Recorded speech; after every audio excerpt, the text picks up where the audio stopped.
Halo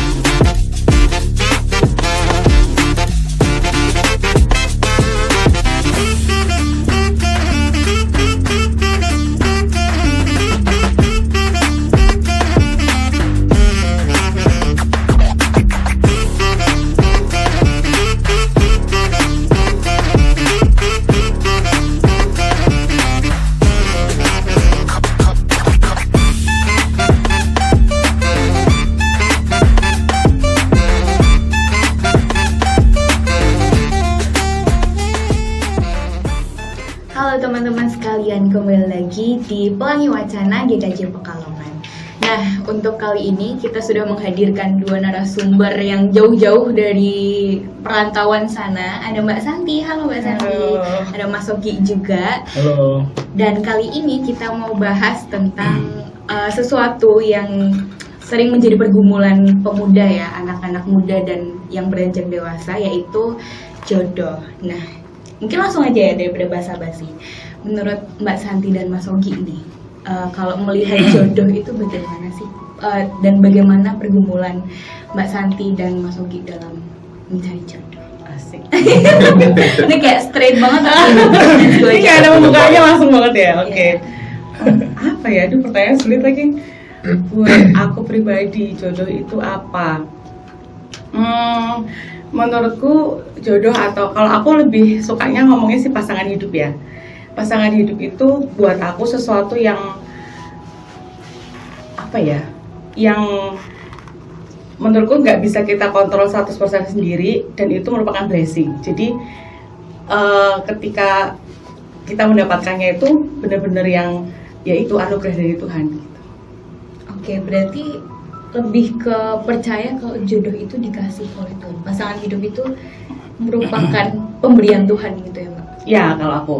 Okay. Karena aku pengennya pasangan hidup itu, yang menjadi pasangan hidup itu yang dari Tuhan, yaitu anak Tuhan kayak gitu sih. Itu kalau yang aku yakini sampai saat ini. Jadi Yesus yang anak Tuhan. Karena anak Tuhan. Kita semua anak Tuhan. Kita semua anak Tuhan gitu. Nah, kalau masalah pergumulannya mungkin agak panjang sih kalau diceritain. Mungkin singkatnya,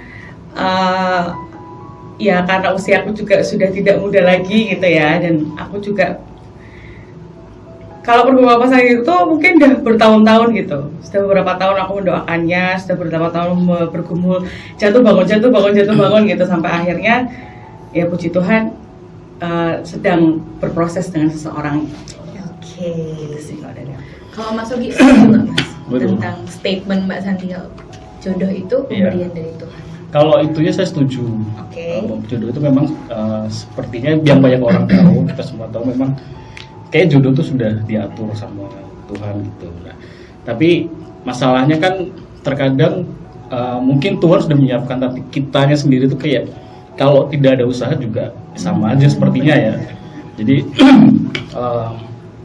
ya mungkin kalau misalkan Mbak Santi nih atau saya sudah ada misalkan seseorang di sana, tapi kayak dari kitanya udah kayaknya bukan deh, kayaknya enggak mau berusaha gitu. Jadi ya nggak tahu itu jodohnya bukan jadinya.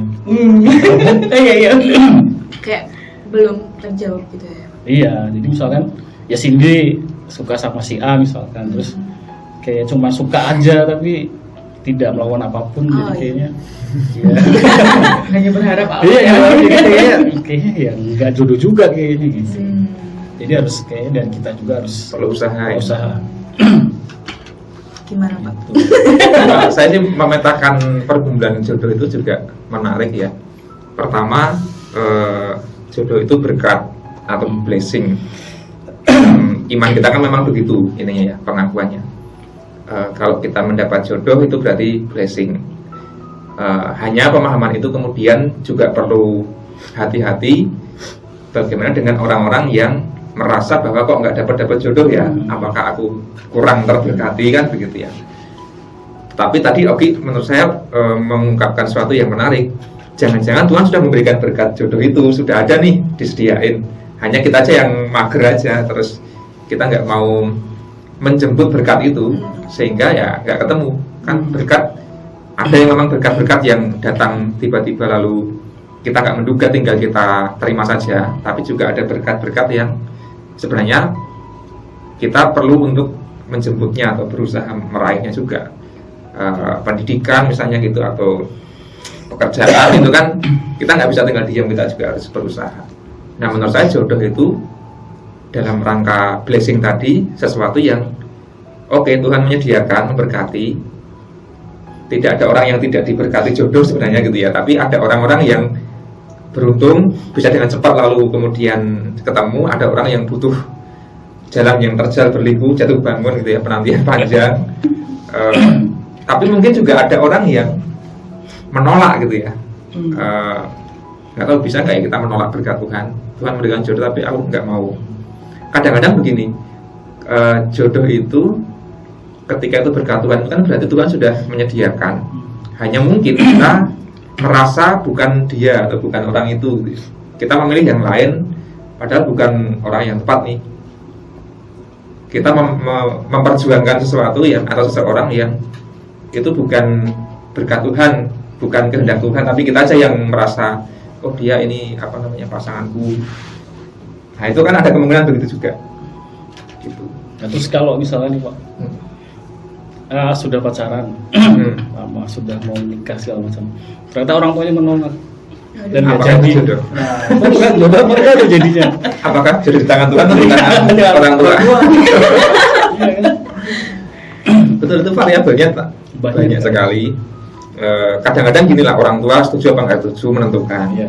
Terus dia seiman apa enggak juga menentukan. Terus dia orang Indonesia atau orang luar negeri itu juga kadang-kadang menentukan. Jadi berkat Tuhan seperti apa yang kemudian menjadi jodoh kita. Nah menurut saya variabel-variabel apa sih variabel itu bahasa ininya? Pernik-pernik tadi itu menentukan perjuangan kita sebenarnya tentang pasangan hidup sih. Artinya mungkin pertanyaan pertama itu begini, kapan kita tahu seseorang itu jodoh bukan atau belum? Itu yang tidak mudah dijawab. Iya. Jodoh itu kan ketika plot jodoh, orang Jawa itu kan jodoh ya. Misalnya ini gelas ya, ada tutupnya yang ukurannya pas, itu klop, itu jodoh. Kalau ada sepatu ya kanan kiri sama, nggak selewat dan sebagainya. Artinya pasangan hidup yang bisa kita seiring sejalan. Nah, ketika itu tercapai, ya kita bisa mengatakan itu jodoh. Tidak harus ketika sudah menikah menurut saya, bahkan sejak pacaran pun ketika itu sudah merasa cocok, ya itu bisa menjadi salah satu indikasi itu jodoh. Kadang-kadang sudah menikah, tapi nanti setiap sekian bulan atau sekian tahun kok merasa nggak ini nih nggak nyambung, nggak cocok. Tapi kan bisa disambungkan lagi, bisa diperjuangkan supaya seiring jalan. Maka jodoh menurut saya bukan soal titik tertentu. Oh ini jodoh, atau kadang-kadang bisa dinamis gitu, bisa bisa naik turun juga. Nah sepanjang kita bisa memaknai relasi dengan seseorang itu sebagai momen untuk saling menyelaraskan visi, kalau pakai bahasa keren itu menurut saya jodoh sih. Nah kadang-kadang ya nggak sevisi itu kan orang tua atau dan sebagainya, masyarakat, lingkungan dan sebagainya. Nah itu yang harus diperjuangkan sih menurut saya. Berarti tidak harus sampai menikah, itu berarti belum tentu itu jodoh. Maksudnya jodoh itu belum tentu sampai menikah.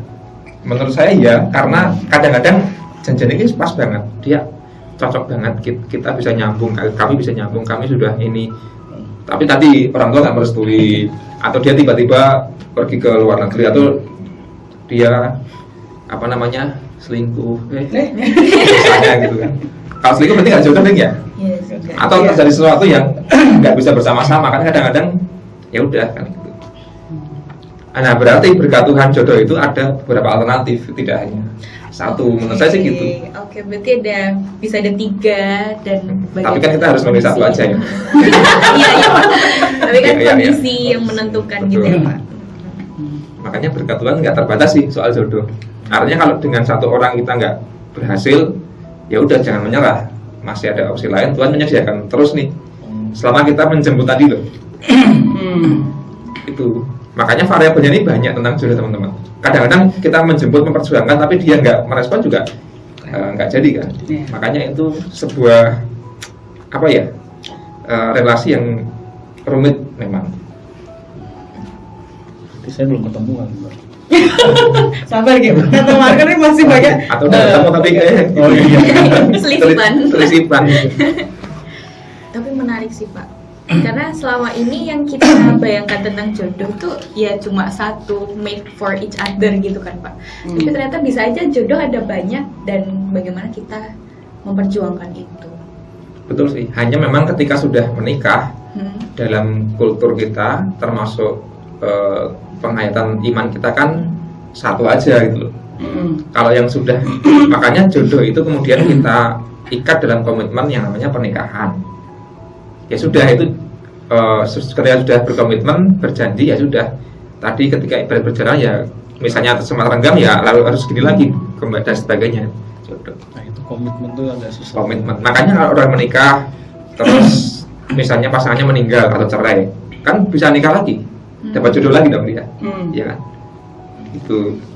Aku mau nanya Pak, tadi kalau nggak salah Pak Argo itu sempat bilang yang misalnya dia ketemu jodoh gitu, terus dia dilepas, terus dia mencari orang lain yang dia kejar, padahal itu belum tentu itu jodohnya. Nah, misalkan itu mereka akhirnya bersatu nih, misalkan.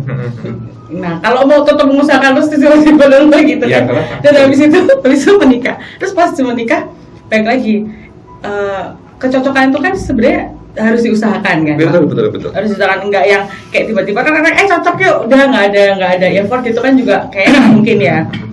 Nah, mereka ketika masih berpacaran atau PDKT itu mengusahakan itu untuk bercocok gitu kan. Terus tuh nikah, terus beberapa tahun terus bilangnya, gue nggak cocok lagi nih, gue bisa deh gitu, bisa. Karena ada kan, ada orang-orang seperti itu yang walaupun mungkin itu di luar iman kita yang suka kayak gitu. Nah itu gimana sih Pak?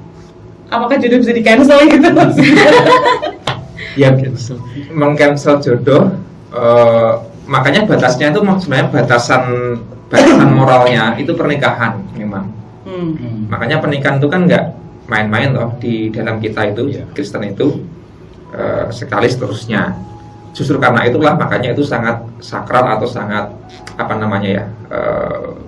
mulia, suci dan sebagainya lah. Makanya kan janjinya juga janji yang suci.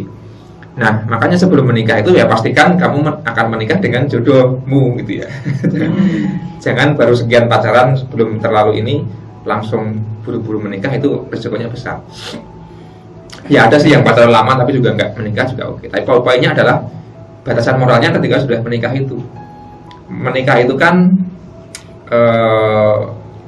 ibaratnya ada teman pendeta yang mengibaratkan seperti kita naik pesawat itu. Ketika menikah itu sudah lepas landas nih, nggak bisa mundur lagi gitu. Ya udah, jalani flight itu sampai seterusnya, sampai mendarat. Mau memisahkan kan gitu. Jadi nggak bisa mundur nih, gitu.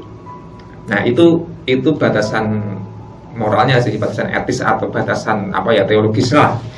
Kira-kira begitu. Nah kalau ternyata pas sudah flight terus nggak cocok, ya dicocok-cocokkan lah, perjuangkan lah. Gitu. Jodoh itu hasil perjuangan. Memang ada yang beruntung sih, dari pacaran kenal pada pandangan pertama langsung nyambung, langsung ngobrolnya nyaman sekali, langsung hobinya sama, orang tuanya dua-duanya merestui, lalu dipermudah segalanya, itu beruntung aja. Memang ada yang begitu dan rumah tangganya langgeng.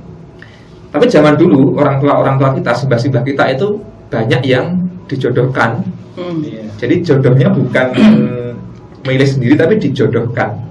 Jadi yang berjuang menjemput itu ya orang tuanya. Nih gitu loh. Dan mereka juga bisa hidup langgeng juga buktinya. Artinya kan mereka mungkin nggak sempat pacaran yang kayak anak zaman sekarang.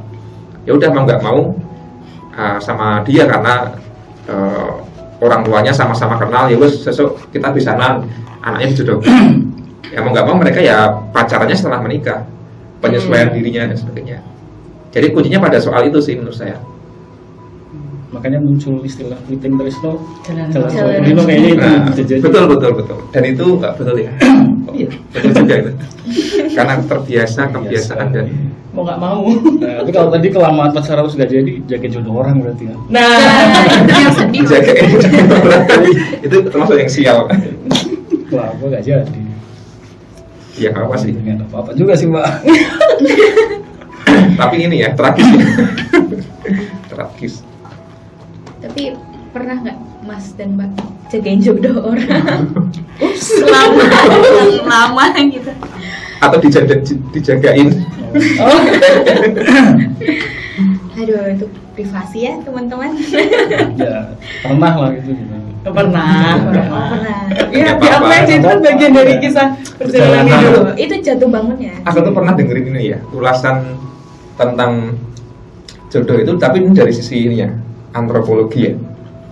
Ini bukan nggak alkitabiah dan nggak ini, tapi antropologi. Antropologi itu kan ilmu tentang manusia, tentang antropos itu.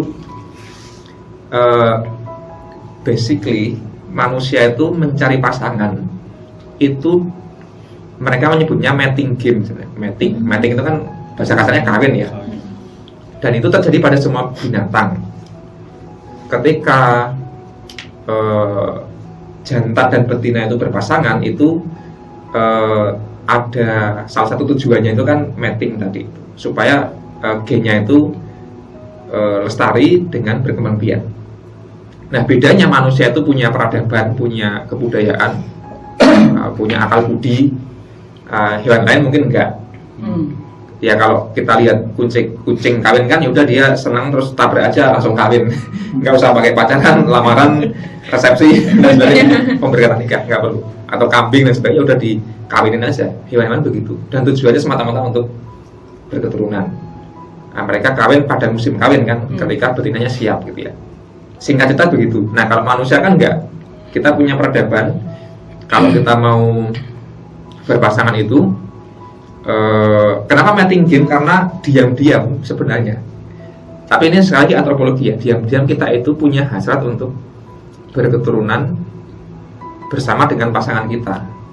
Makanya mencari pasangan hidup itu secara naluri instinktif kita, yang nanti dia prospektif untuk meneruskan keturunan yang baik atau yang ideal atau yang oke lah kira gitu.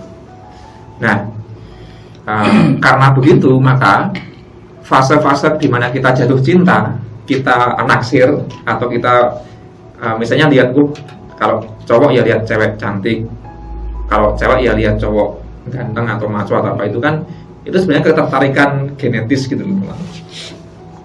Mengapa ada yang seleranya laki-laki, yang seleranya perempuan tinggi, ada yang pendek, ada yang langsing, ada yang montok, ada yang macam itu kan sebenarnya instinktif, naluri gitu sebenarnya.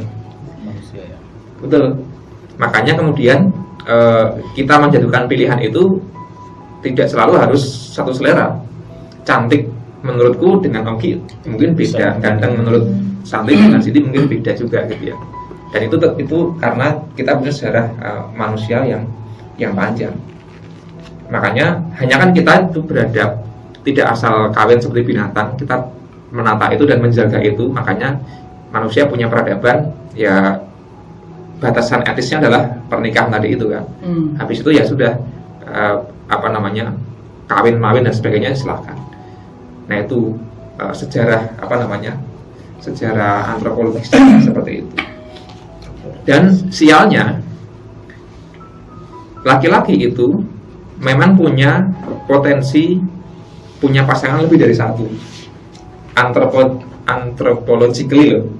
Ini bukan kebenaran laki-laki selingkuh dan sebagainya, tapi naluriahnya itu memang punya pasangan mating itu lebih dari satu. Katanya 8 dan sebagainya lah rata-rata. Kalau perempuan tuh 3 sampai 4. Jadi lebih inilah, lebih tanda kutip setia gitu. Hanya sekali lagi kita punya batasan moral etis pernikahan yang monogami. Makanya poligami dulu banyak karena itu sih. Ada pembenaran teori antropologinya. Laki-laki punya banyak pasangan. Sebenarnya sih begitu. Hanya sejak zaman industri kemudian monogami adalah pilihan yang paling masuk akal. Yang paling efektif, efisien untuk hidup itu monogami. Karena kalau poligami kan biayanya banyak ya. Dulu ya raja-raja terus kepala suku itu kan wajar karena mereka kaya raya dan sebagainya. Sekarang ya ada sih tapi ya. Jadi kalau kaya raya boleh dong. Ya kalau mampu nggak apa-apa.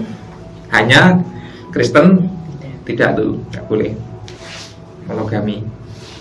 Toh berpasangan hidup kan tidak hanya soal beranak pinak. Kita sekarang bukan sekadar mating game lagi toh, tapi kebahagiaan lah, terus kemudian kesejahteraan dan sebagainya kan. Itu sih. Jadi visinya bukan hanya soal beranak cucu dan bertambah banyak. Itu salah satu aja. Tapi yang lain-lain kan banyak. Kalau di undang-undang kita mengatakan perkawinan adalah hubungan seorang laki-laki dan seorang perempuan monogami untuk membentuk keluarga yang bahagia dan kekal. Jadi ya hidup bahagia kalau bisa. Bukan kalau bisa ya, memang itu tujuannya. Punya anak apa enggak yang bahagia aja. Nah kalau menikah semakin nggak bahagia itu yang yang sial. Yang harus memperjuangkan kebahagiaan. Kembali lagi semua harus diperjuangkan ya Pak? Perjuangan bos. Perjuangan. Kayak kata kasasi pranikah. Oh iya ya. Tinggal apa? Betul tuh biasanya keungkap juga pas pranikah. Makanya satu perempuan bisa disukai oleh banyak laki-laki. Satu laki-laki bisa disukai oleh banyak perempuan. Seperti dunia binatang lazimnya sih sebenarnya. Hanya nanti pemenangnya lah yang akan dapat gitu. Itu sih. Makanya kalau burung merak ya yang ekornya ini kan, itu kan dia sedang menarik perhatian betina. Itu kalau bahasa kita lagi PDKT aja, dia lagi berjuang nih. Nanti yang dapat ya udah dapat. Sama aja. Kita juga manusia punya cara PDKT kepada pasangan kita dengan cara apapun lah PDKT-nya. Nah, yang berjuang lah yang menang. Gitu kan? Iya.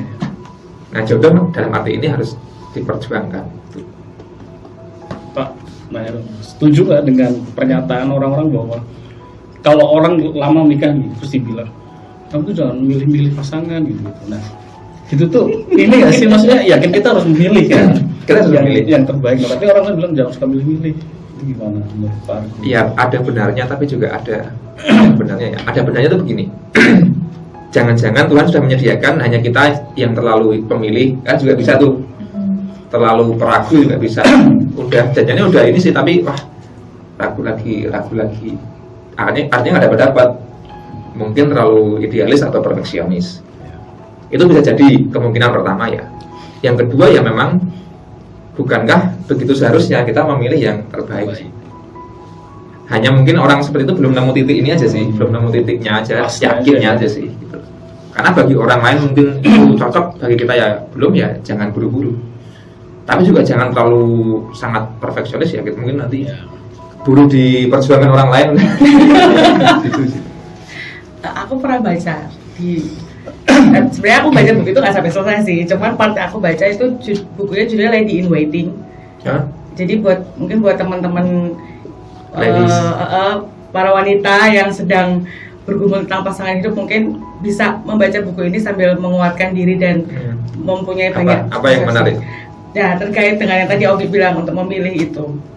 Jadi di buku itu tuh di part yang aku baca itu dikatakan bahwa jangan sampai ketika kita merasa aduh aku udah umur segini belum dapat pasangan gitu.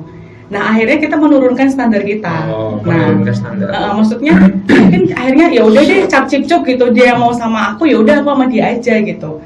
Sedangkan kita kan pasti tadi yang Pak Argo bilang harus memilih yang terbaik untuk orang yang menjadi pasangan hidup kita sampai selamanya gitu. Nah jangan sampai itu tadi, maksudnya kayak ada di batasnya, jengah dengan omongan orang, jengah dengan tuntutan orang tua dan lain sebagainya. Akhirnya kita menurunkan standar yang kita punya gitu. Padahal sebenarnya aku juga sempat sih digituin kayak kamu terlalu banyak memilih gini.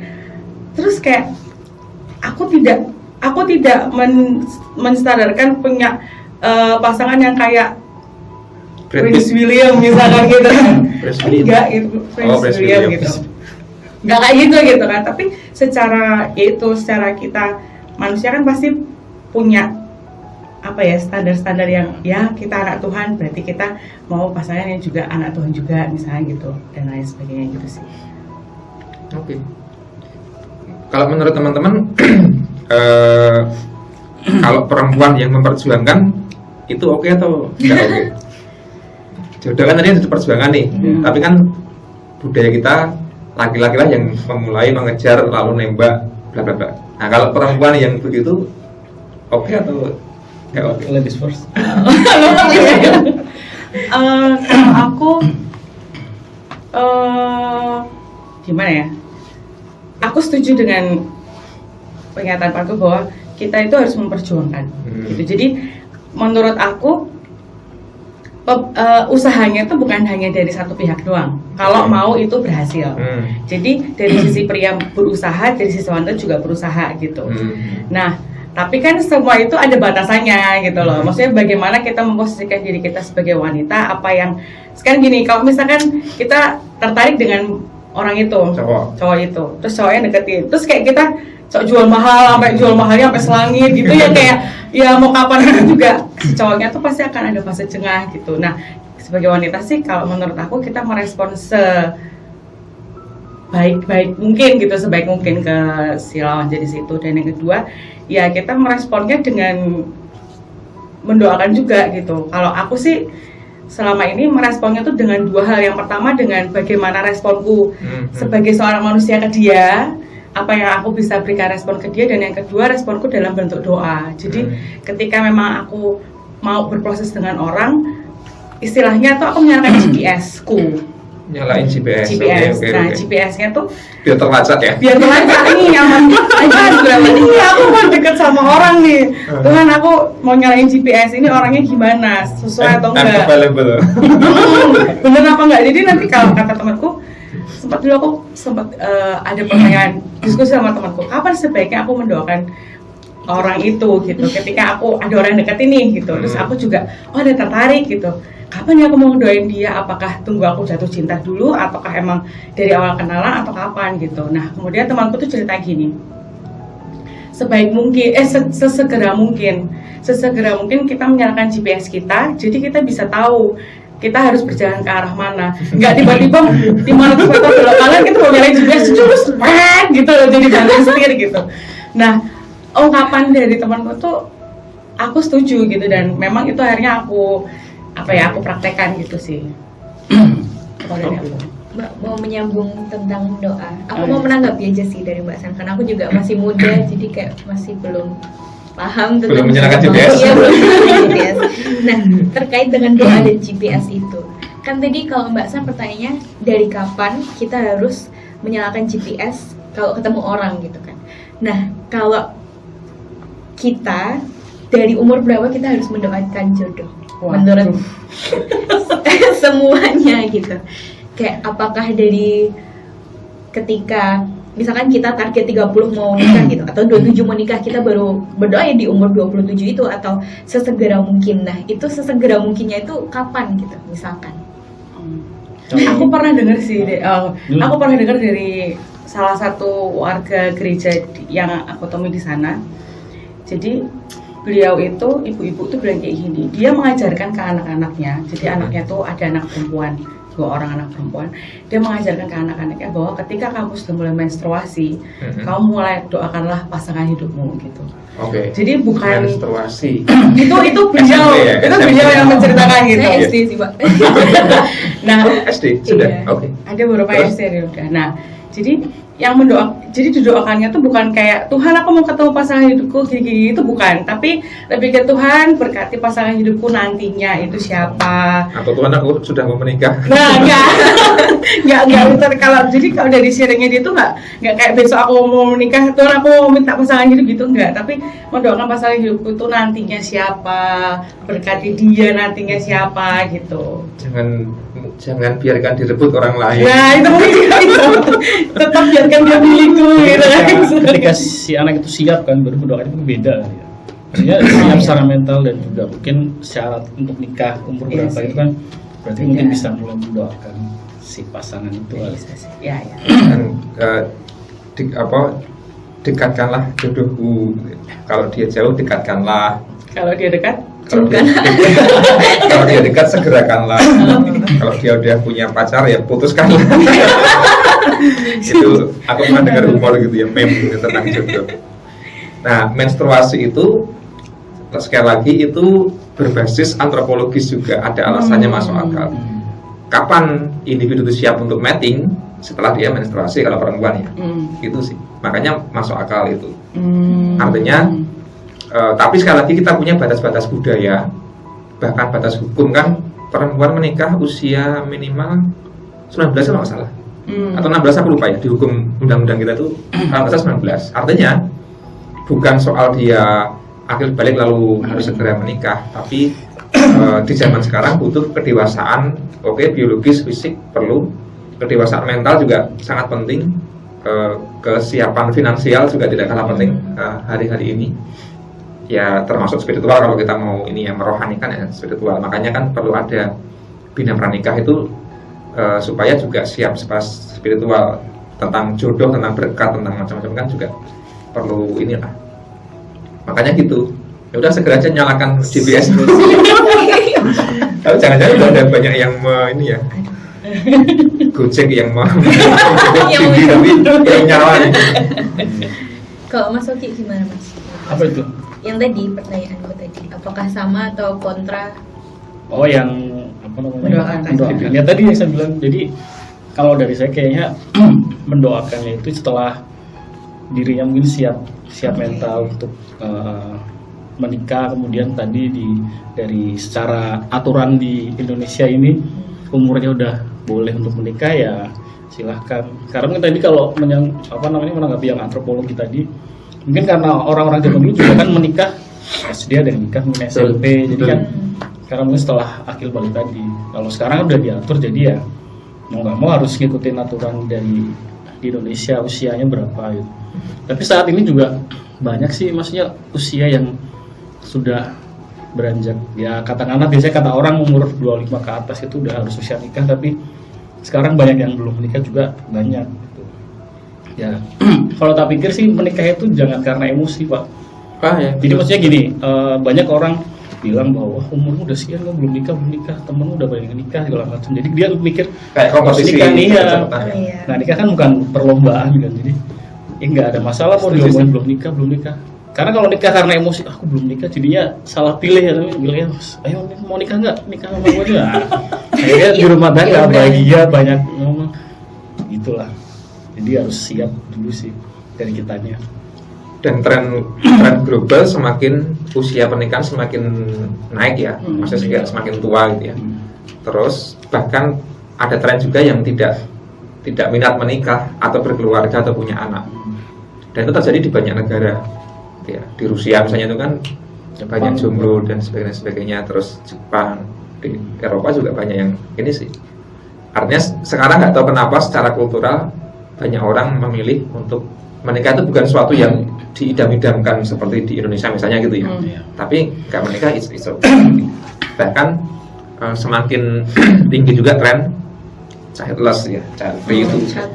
Sampai pemerintah kan ngoyak-ngoyak supaya ayo menikahlah, punya anaklah 1 atau 2, nanti kami negara yang membiayai anakmu sampai kuliah gitu loh. Sampai begitu. Kayak di Indonesia masih lama deh Pak untuk. Iya sih. Negara masih kapan nikah itu pasti Iya. masih. Betul. Gitu. Untuk kayak Jepang, terus rumah-rumahnya kosong. Itu ada fenomena menarik di Jepang. Iya. Banyak rumah yang dijual murah atau dikasih-kasihkan. Iya, nggak ada yang penerusnya. Karena memang ada teorinya, apa sih namanya, kelahiran itu statistiknya itu kalau bisa 2, sekian. Artinya gini, setiap keluarga itu rata-rata itu idealnya punya 2 anak.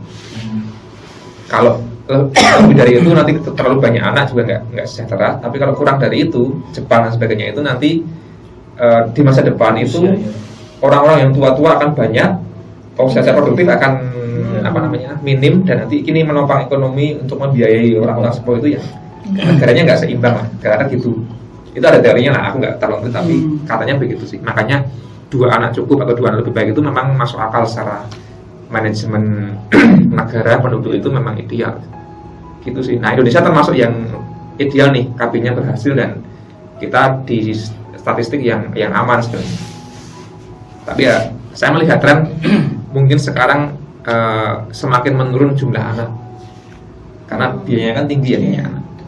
Masuk akal sih. Mereka lebih memikirkan gimana nanti punya rumah dan biaya anaknya juga. Karena di Korea dan Jepang kan tinggi banget, nggak kayak di Indonesia. Biaya hidupnya. Iya, biaya hidupnya. Betul. Sekolah juga makin mahal. Sekolah juga makin mahal. Kalau swasta maunya ya, yang negeri national ya, plus ya, nggak mau yang negeri lagi. Wah, iya bilingual gitu. Mahal bro. Makanya menikah tidak semudah itu ya. Kita harus nabung juga sih menurutku. Ya begitu teman-teman. Ovi tadi ngomong bahwa menikah jangan emosional, harus setuju. Karena apa? Seringkali kita terjebak pada euforia jatuh cinta itu loh, jodoh dan sebagainya. Masalahnya itu jatuh cinta itu memang emosional sih, dan itu wajar, harus begitu ya. Hanya yang tadi itu emosional tadi perlu diimbangi dengan rasionalitas. Oke, aku cinta sama dia, tapi dia anak Tuhan apa enggak? Lalu kemudian dia karakternya seperti apa? Dia masa depannya bertanggung jawab apa enggak? Perlu teruji dengan dengan masa-masa perkenalan dan sebagainya, pacaran dan seterusnya itu. Sehingga kalau dia hanya memenuhi hasrat emosionalku ya mungkin dia oke, tapi bukan pasangan hidup yang ideal, jangan-jangan tuh. Makanya perlu diuji dengan banyak hal tadi itu. Kan kata orang ini, otak manusia itu berhenti bekerja ketika dia jatuh cinta. Dan itu lebih nggak rasional ya.